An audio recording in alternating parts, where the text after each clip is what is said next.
I run an association for environmental educators. I'm the executive director at the Art Students League of Denver. I work with nonprofit organizations in all different fields. We're designed to help hundreds of organizations fulfill their mission. When you're a leader of your organization, you're responsible for everything. All of the programming, all of the budgeting, making sure the lights are on, everything.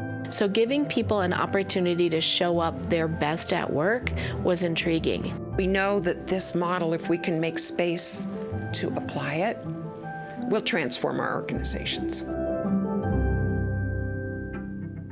When we first met, what got you going about reDirect and See? What clicked for you? As we got in and I understood the 3 domains, it really provided a beautiful framework for everything that we're trying to do. How is this meaningful? How do we help volunteers build a model for what we're asking them to do? And then how do we support them so that they can succeed in that? What probably clicked first for me was the pure learning aspect of working together with other organizations.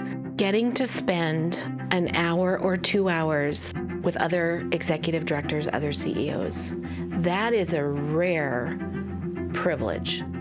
What did you do in your organizations or in your trainings implementing See? The first thing that we worked on was our board orientation. We have a 50-point slideshow, we've got a 30-page binder, we sit for an hour and a half and we just spew on the top of people. This concept of less is more. I have Lisa from reDirect in the back of my mind saying, they can't absorb all of that information at one time.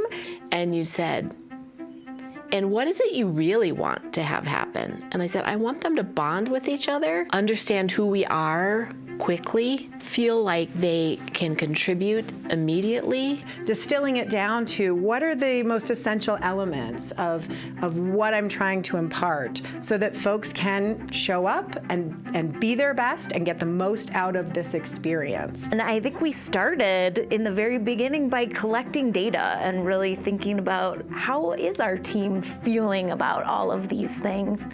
And what are the things that we as a group most want to work on and where do we want to start? Making sure that you have those people around the table so that everyone buys into what you're doing, but also because everyone has other information than just what I have in my brain. I mean, that's a critical See principle, is that encouraging participation and feeling respected and heard is one of the most powerful ways to make sure people want to be there.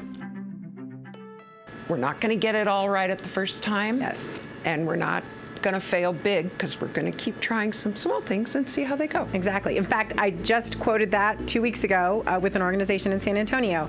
Small experiments. We don't have to get it right the first time. These do not have to be sweeping, overarching changes, but we try little things that might make a big difference in the way our organization operates. Where's the stumbling blocks?